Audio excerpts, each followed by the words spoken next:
my god, I don't think I've had a camera this close to my face for a very, very long time. I've started to get used to having the video like really far away, but I really wanted to try and film in my corner of my bookshelf, but like I'm like tucked right in and my camera only fits here. This is probably not going to be the solution, but we can do it for this video.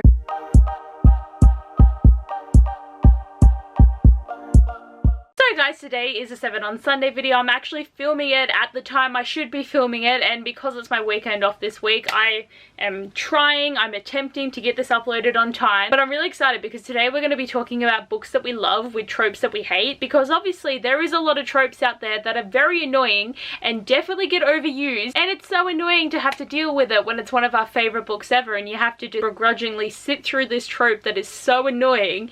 And at first this list was really hard to think of, but as I was looking at some of my old videos where I kind of talk about tropes that I don't like and I gave some examples, I actually managed to make a list and I'm excited. But also this is really hard to talk about because obviously if you're talking about a trope, you're talking about a key plot point, so there is potential for spoilers in this, and especially when I tell you what the trope is in the book, it could relate to a lot more stuff in the story. So I'll hold up the book first, and if you have read it, probably keep going, but if you haven't read it, maybe like choose at your own will if you want to know what the trope is. Like I'll try not to go into many spoilers, but as I said, a trope can be a spoiler, which sometimes affects your reading experience, but I'm excited for this video. The first book I'm going to talk about is Queen of Air and Darkness by Cassandra Clare, and there's a trope in this that it is the trope, but it isn't really the trope, but I'm going to accept it as the trope because it pissed me off as much as this trope normally does, and that is the amnesia trope, because something happens to a character in this book and they do something to themselves that makes it so that they basically forget who they are.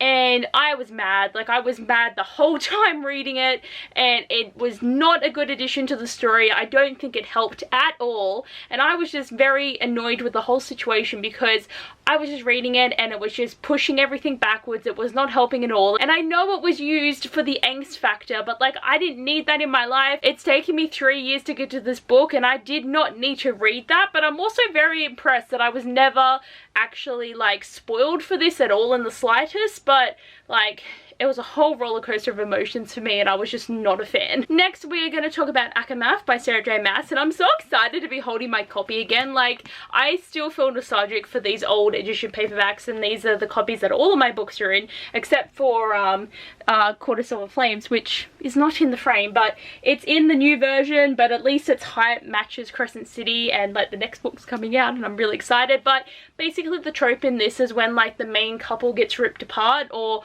not necessarily ripped apart, but it's just they spend a majority of the book not with each other, but they'll have times when they might like, you know, talk to each other in messages or in their minds. But there's a period in this book where Feyre and Rhysand aren't together, and I just was not a fan. Like I don't like it when this happens. Like I want them to always be together. Like once you accept each other and love each other, don't ever leave, okay? Don't ever go, because when one of you goes, they generally get taken or they get killed, or you think they're dead and then they pop back up later. Like splitting up is not the solution because so many bad things can happen and it just makes me anxious. So I was not a fan. I'm glad it didn't last that long, but like it was just painful. Next I want to talk about Eliza and Her Monsters by Francesca Zappia, and I have not mentioned this book for a while. I feel like it's just, again, it's so nice to have all my physical books again. Like it's so fun. Like I love my bookshelf so much. But I basically want to highlight that this has the miscommunication trope, because I think this is on the back of the book. Basically Eliza is like really like socially anxious, I think, but she has this web series that she creates online that everyone is a major fan of, and she meets this guy who is like the #1 fan, and he actually writes a novelization of the comics that she writes, and they meet and they become friends, and she doesn't tell him who she is. So I feel like it is a miscommunication, and it's more of a lie, to be honest, because she has many opportunities to tell him, you know, oh, by the way, I write the comic that you're obsessed with, like, it's easy. But no, she keeps hold of this information for a very long time, and these books are written to frustrate you, but it's just too frustrating. Even though I love this book and I love the storytelling, and like the main dude, he has selective mutism, so there's actually quite a lot of representation in this book. And there's another book that I read last year that did it, and I think it was called What I Like About You, and man, it frustrated me. And she was like a book reviewer and she didn't tell anyone, and I was just like, just leave, bitch, like you were so annoying. So at least with this book it was still a very endearing story, so the trope didn't exactly fully kill me, but I was still annoyed. Next I want to talk about Poison Study by Marie V. Schneider.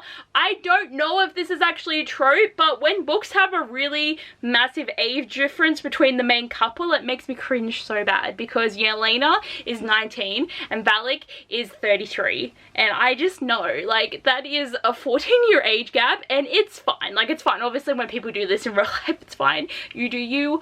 I don't think I could handle an age gap that big. Like, honestly, it's when the age gap is enough that they could be your, like, biological parent. I'm like, it's too much. So they're just under here, basically. But it's funny, though, because when there's, like, fae books where they're, like, 500 years old, I'm like, oh, it's fine. It's fine. It's totally chillax, but that's because they like look the age that the main characters generally are. But I just found that it was like kind of really cringe. Like, even though I do love this first book, like the first trilogy is my favorite. Like, as you all know, my thoughts and feelings for this series drastically go down the more books you go through, but definitely this first book is still one of my favorites. I still really enjoyed it, but I just can't help not think about the age gap whenever I mention this book anytime. Next, I want to talk about Restore Me by Tahereh Mafi. So I love this series so much. I'm still only read the first of the new trilogy. Like, I really need to catch back up, but there is a moment in this book where Juliet makes some decisions that I'm not keen about, especially when she shaves her head. Like, I was so stressed. Like, man, like, you guys know this is a really weird quirk that I have, that I hate it when people cut their hair. Like, if you cut it, like, to this length, that's fine, but when you shave it off, or you cut it, like, into a pixie cut, it's just like, no, because I, like, see them in the description in my head with long hair, so when they cut it, it just breaks my mental image, and I don't know what to think anymore. Like, I feel like I don't visualize very well. Like, I love reading, and I can obviously, like, picture things in my head, but, like, I just don't see things very clearly in my mind. Like, I wish I did, because some people can like really vividly see things, and like when I think about things, that a lot of the time it's just very like grey smudges is the best way I can describe it. Like, obviously I still can mentally think, but like it can be really hard sometimes. But like, I just, Juliet, like, why kill me because you had such beautiful long hair and you shaved it, got drunk, and you just made this bad decision? Like, don't do this. Next, I'm going to mention The Sun Is Also a Star by Nicola Yoon. So I really enjoyed this book, but going into it, I knew that it was going to be insta-love, because this book only takes place over a whole day, and obviously they were going to catch feelings, but like, it's been a day. Like, how can you fall in love after a whole day? Like, insta-love happens normally in most like fantasy and romance stories, like over 2-week periods sometimes, or over a couple of months, and then you're like, oh, it's kind of still insta-love, but a lot of the time you can kind of call it insta-lust, which I can completely see and completely understand.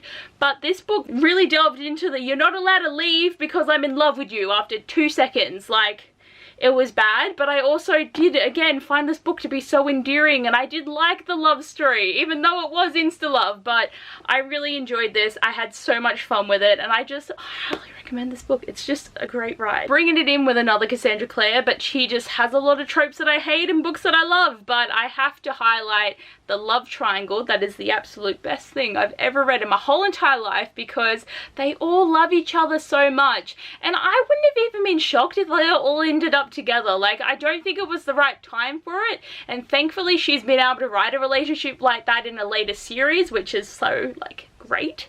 But I feel like they could have done it. They could have done it in the time period. Maybe the time period also like withheld her from doing this, but they love each other again so equally. And like, Tessa and Will's relationship is so different from Tessa and Jem's relationship, and then Will and Jem are parabatised, so they have an even different relationship. Like, they all have such unique and special relationships with each other, and it just makes me so happy. Like, it's just such an endearing story, and it just makes my heart like sing. I don't even know if I can like fit them all in. I like feel like I'm so cornered and caged. Like, I'm gonna have to figure out where I'm actually going to stand, but like, with my bed being in the way, I'm very limited. But obviously I want my bookshelves to be the background on my videos, so like, let me know if this works, because I can do videos here, but as I said, I'm gonna have to like figure something out. Like, I'm gonna need to figure out a better space. But yes, books with tropes that I hate, but I love them all. It's so exciting, seriously. Like, first video post bookshelves. Like, I'm so happy that all my books are out, but I'm also so stressed because there's 400 left to read. I don't know how I'm gonna do it. I don't think I'm physically able. Like, I probably will only read 400 more books in my lifetime. Like, I hope I read more, but like, considering this year I've only read 30, it's gonna take me like at least 10 years, at least 10, probably like 15 if I didn't buy any more books at this reading rate. If I could read 100 books a year, it's another story, but I can't do it. But anyway guys, I hope you enjoyed this video. Thanks for watching and I'll see you guys next time. Bye!